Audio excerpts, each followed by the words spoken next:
No, there is a term called API and end point. उससे पहले समझो API और एंड पॉइंट क्या होता है। अगेन पहले मैं आपको रिलेट करके समझाता हूँ ताकि आप बेटर समझ पाओगे, ठीक है?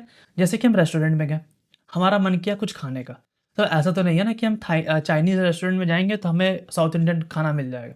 जनरली इंडिया में तो कुछ भी मिल जाता है, बट मैं बता रहा हूँ, अगर स्पेशल आप किसी चाइनीज़ रेस्टोरेंट में जाते हो तो आपको उस अकॉर्डिंग मेन्यू मिलेगा। आप उस मेन्यू में से ही वेटर को बोलोगे कि मुझे ये सारी चीज़ें चाहिए। लेट्स सपोज़ आपको चाउमीन चाहिए, आप चाउमीन बोलोगे, हो सकता है आपको पनीर चिली चाहिए, पनीर चिली बोलोगे। पॉइंट इज़ कि जो भी चीज़ मेन्यूज़ में रहता है, आप वही चीज़ें वेटर को बोल सकते हो और वेटर ही वही चीज़ें समझेगा। आप जाके कुछ भी अजीब-सा डिश का नाम बोल दोगे जो वेटर को नहीं पता होगा, क्यों? क्योंकि वो उसके मेन्यू लिस्ट में है ही नहीं। तो वेटर को पता भी नहीं होगा, ना शेफ़ को पता होगा। पॉइंट इज़ दैट सर्वर को उतनी ही बातें पता होती है, जो उसको प्रोग्राम में डिफ़ाइन रहती है और उसको हम लोग कहते हैं एंड पॉइंट। मतलब कि लेट्स सपोज़ आपने चाउमीन आपको एक मेन्यू कार्ड मिला हुआ है, उस मेन्यू कार्ड में chow mein, paneer chilli, paneer tikka, whatever lots of things जो चीज़ें लिखी हुई है, ठीक है? आपने लेट्स सपोज़ चाउमीन बोला वेटर को, वेटर गया, चाउमीन लेके आ गया, पक्का?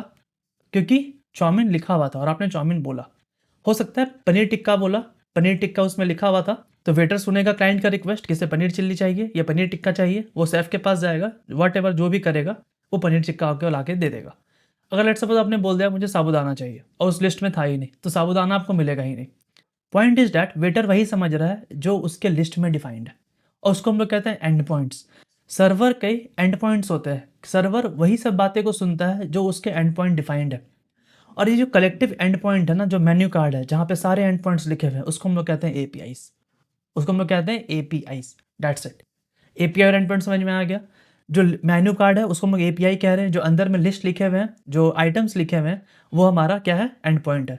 और वेटर बस मेन्यू कार्ड के बाहर की दुनिया को नहीं जानता। वेटर बस उतना ही जानता है कि मेन्यू कार्ड में क्या लिखा हुआ है। उसको बस उतना ही पता है और वो वही सारी चीज़ें समझेगा भी। तो मेन्यू कार्ड हम लोग डिज़ाइन करेंगे। सच बता रहा हूँ यार, सर्वर को ना एज़ ए पर्सन की तरह लो। जैसे हम लोग बहुत बार बोलचाल की भाषा में बोलते हैं, यार हमारा सर्वर डेड हो गया। मतलब सर्वर मर गया, ठीक है? इसका यही मतलब है ना, डेड हो गया मतलब सर्वर मर गया, या सर्वर हमारा लाइव है। इसका मतलब क्या? सर्वर हमारा ज़िंदा है। मतलब कि सर्वर अगर अप है, वो वेटर अगर ज़िंदा है उस रेस्टोरेंट में, तो वो सारी बातें कम्युनिकेट कर पाएगा क्लाइंट के साथ। वेटर ही नहीं रहेगा तो हम क्लाइंट के साथ कम्युनिकेट क्या करेंगे? कुछ भी नहीं कर पाएँगे। लेकिन कम्युनिकेशन का भी तरीका होता है। तरीका क्या होता है? क्लाइंट अब वेटर को कुछ भी जाके बोल दोगे वो नहीं समझेगा। वेटर के पास भी लिमिटेड सेट ऑफ इंस्ट्रक्शंस है कि भैया ये सारी चीज़ें आपसे माँगी जाएगी तो आप ये सारी चीज़ें ला के दोगे। आपसे ऐसा नहीं कि साबूदाना माँग लिया और अब बाज़ार चल के लाने के लिए, ऐसा कुछ नहीं होगा। This is the computer program, हर चीज़ें लिखी हुई है। उसी तरह से सेम मेन्यू कार्ड में जो-जो चीज़ें लिखी हुई है वही चीज़ें लाके हम लोग देंगे। यही सिंपल सा हमारा फंडा है। कस्टमर भी हैप्पी, हम भी हैप्पी। लेकिन अब बात करते हैं जिन लोगों ने डेवलपमेंट का नाम पे कुछ भी नहीं किया। अगर मैं मान के चल रहा हूँ आपके पास अभी भी बहुत सारा समय है यार, 4-5 महीने से ऊपर है, ठीक है? आप क्या करो, मेरा पूरा नोटजेस का प्लेलिस्ट देखो। प्लेलिस्ट देखने के बाद आपको सच में ए टू जेड समझ में आएगा। बेसिक ऑफ जावास्क्रिप्ट से लेके एडवांस मोंगोडीबी डेटाबेस कनेक्शन तक मैंने बताया है, इवन प्रोजेक्ट्स भी बनाया है। अगर आप पूरा बाय डिफ़ॉल्ट ब्लाइंडली ट्रस्ट करके उसको पूरा खत्म करते हो, आप बहुत अच्छे बैकएंड डेवलपर, डेटाबेस डेवलपर बहुत अच्छी तरह से बन जाओगे। एपीआईज़, पोस्टमैन सब कुछ आपको पिक्चर पूरा क्लियर होगा। जो एक्चुअली में एक इंजीनियर को कहीं न कहीं आना चाहिए, बिकॉज़ अगर आप कंप्यूटर साइंस के डोमेन से बिलॉन्ग करते हो, तो आपको ये सारी चीज़ें पता होना चाहिए कि नेटवर्क कैसे चीज़ें चलती है, कैसे डेटाबेस कॉल होता है, फ्रंट एंड कैसे होता है, बैक एंड कैसे होता है, एवरीथिंग आपको थोड़ा पता तो होना चाहिए, बिकॉज़ कहीं न कहीं आप कहीं भी जाओ इंटरव्यूज़ में ये सारी चीज़ें आपके सामने आएँगी।